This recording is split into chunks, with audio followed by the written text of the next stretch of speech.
Hi there, welcome to Kneppy Invests. In this September quarterly report video, I am going to be discussing a junior iron ore producer called Fenix. They've been in production for about 8 months.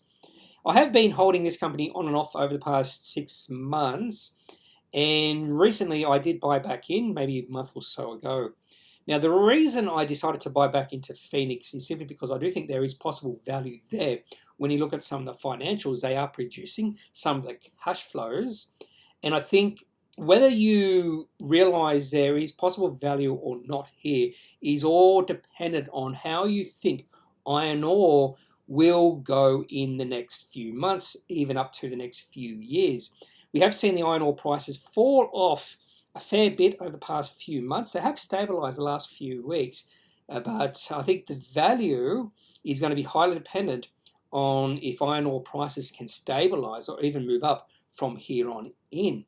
If iron ore prices do fall below, say, $80, that would be bad for Fenix. In fact, they would be unprofitable at that point in time. We've already seen one miner, GWR, which is another very small iron ore producer. They have suspended production because of the iron ore prices falling back.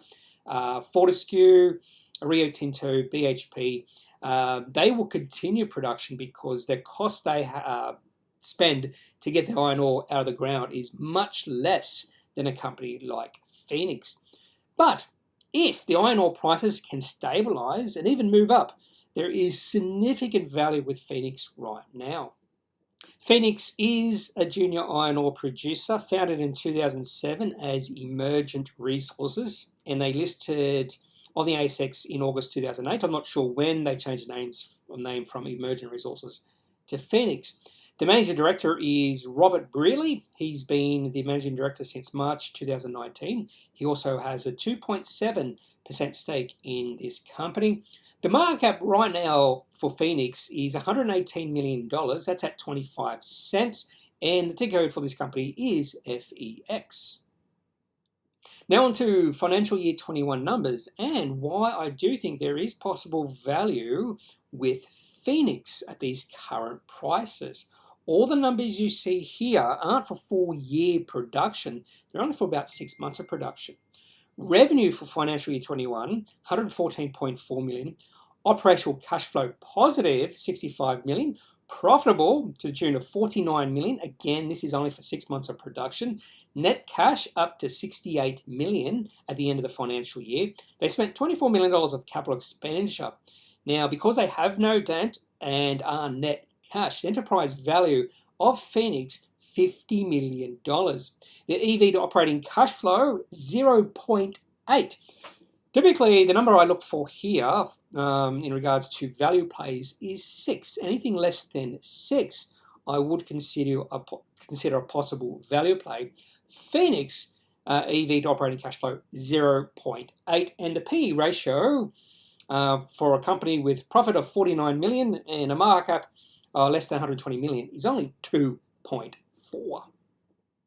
Before we look at the September quarter cash report for Fenix, I just want to go and look at the activities report, particularly looking at the production summary, performance at a glance on the left, and then a fairly important chart on the right, which looks at the overall costs this company has to spend to get the iron ore out of the ground, which includes C1 cash costs, royalties, and marketing fees, and then compare those costs they have to spend to get the iron ore out of the ground and compare that to how much they're selling the iron ore for.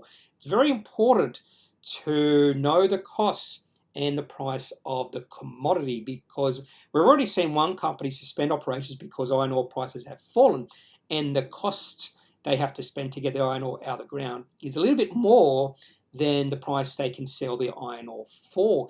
Companies like Fortescue, Rio Tinto, BHP spend about $20 a tonne to get the iron ore out.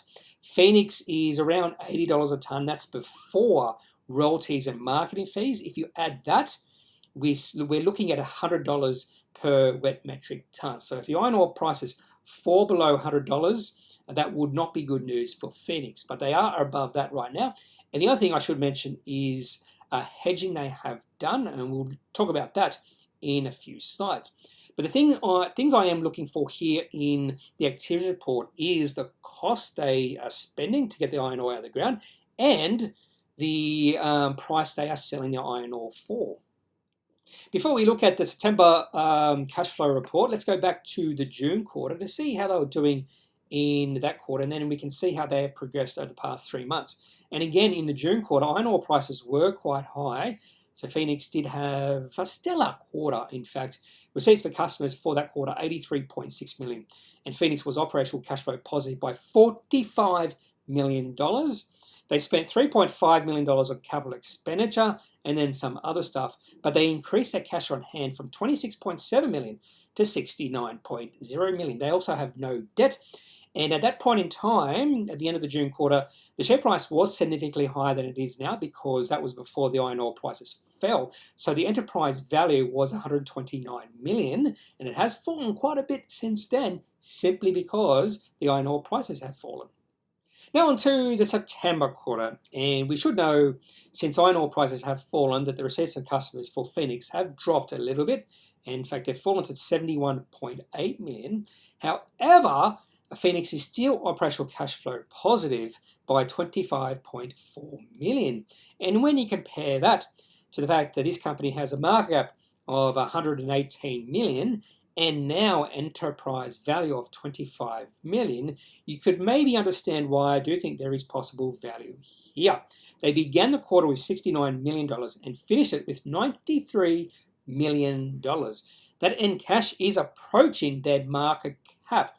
And if they did have cash on hand larger than the market cap, this would be a no-brainer buy, even if iron ore prices fell off a little bit. The enterprise value at the end of the September quarter was only $25 million. So this company is heading towards that point where they have more cash than the company is valued at. Now, they did issue a dividend, and that dividend was $24.8 million. That dividend is going to be paid in the current quarter, which is the December quarter. So I've decided to add that to the enterprise value because we already know that they're going to be spending that dividend money. So there's going to be $25 million less in the coffers at the end of the December quarter. So the real enterprise value, in my opinion, is around $50 million right now. One of the reasons I decided to buy back in was simply because of their dividend policy. They did declare a fully franked 5.25 cent per share, which does give around about a 21 or 22% dividend yield. There is a possibility that sort of dividend might continue in the future. Now, that 5.25 cent per share dividend is only for one half. It's not a full year dividend. If final prices did stay elevated, you could say maybe a dividend or full year dividend about 10 cents, and that would give a dividend yield approaching 50%. Now, the reason why the share price has fallen is because the iron ore prices has fallen, and the market is assuming that Fenix won't have a 5.25 cent dividend for the full financial or for the half year coming up in February next year. But I do think there is potential that we'll still see maybe a 2 cent dividend for the half year, and that's still at about a 10% dividend yield right now at current share prices. They also, on the 22nd of July, entered into a swap agreement with an Australian top-tier financial institution for 50,000 tonnes of iron ore at $230.3 per dry metric tonne. I do like companies thinking about hedging, so they're decreasing their risk moving forward, locking in the prices or the high iron ore prices. So I really think highly of management simply because they went into that hedging. Now onto the Fenix daily chart, going back to November 2020. I've also included on this chart the iron ore prices, which is the solid blue line, and you'll notice that the Fenix share price and the iron ore prices mirror each other. In fact, the way it works is Fenix share price is highly dependent on the iron ore prices. Iron ore prices won't move up or down because the Fenix share price moves up or down. It's the other way around. The Fenix share price, or any miner's share price, will move up or down depending on the movement of the commodity or the underlying commodity. So no surprises here that when the iron ore prices reached their zenith, their peak, so did the Fenix share price. And as the iron ore prices started to fall, we also saw the Fenix share price fall as well. I did the same thing for Fortescue before I did this for Fenix, and there's almost 100% perfect match between the iron ore prices and the Fortescue share price. Moving forward, how you view iron ore prices over the next few years would be highly important in determining whether Fenix or any other iron ore producer is a buy, hold, or sell right now. I have no opinion about where iron ore prices are going in the future. I just think there is some good value with Fenix right here, particularly if iron ore prices remain steady or even go up. If they fall below $90, that would be a concerning thing for Fenix and any other iron ore producer that does spend a fair bit of money getting the iron ore out of the ground. Can't really discuss a mining company without looking at the chart for the underlying commodity they are mining, and this is the iron ore weekly chart going back to 2014. The reason why I wanted to go back to 2014 was during that period, I think it was about 2012 to 2014, I was following quite a few iron ore companies, including a company called Atlas Iron. And at one point in time, the Atlas Iron share price got to $1.25.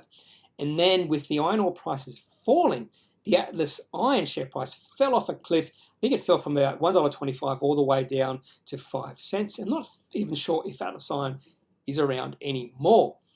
Then the demand supply factors come into play.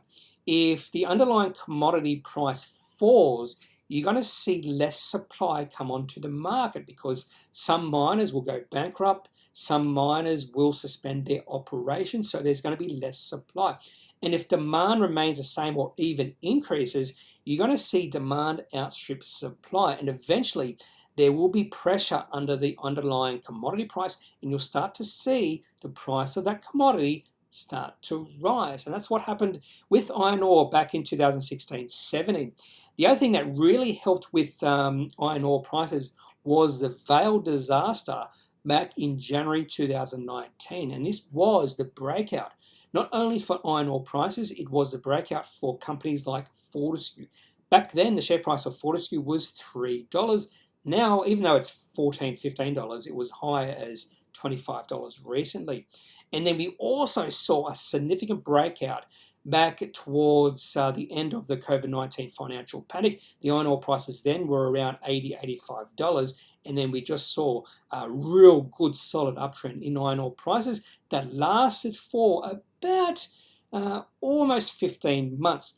And the iron ore prices got as high as $220 in July of this year. And then they just fell like a rock. So between July and we'll say September, early October, the iron ore prices fell from $220 to $110. So a decrease of 50% in the iron ore prices in a very short period of time. They have recovered in the last few weeks, and hopefully this is a recovery and not a dead cat bounce, because I like to see the iron ore prices remain steady here or even go up. But even though some people say they can predict the future movements in commodity prices, I am much less certain about the forward movement in any commodity prices. It wouldn't shock me to see it go up from here or even go down. I, in fact, am more confident about where iron ore prices will be in 5 to 10 years, simply because of big iron ore projects that Chinese companies have in Africa right now, which will put a lot more supply onto the markets, and China won't be as reliant on Australian iron ore. So I'm actually much less bullish, or even say bearish, on iron ore in 5 to 10 years than I am right now. That is all I have for this September quarterly report video for Fenix. If you have any questions about this company or any other company on the ASX, I'd love to hear your thoughts, your opinions, your questions, so leave it in the comment section of this video. Otherwise, that's it for this video. Have a good day. Talk to you later. Bye.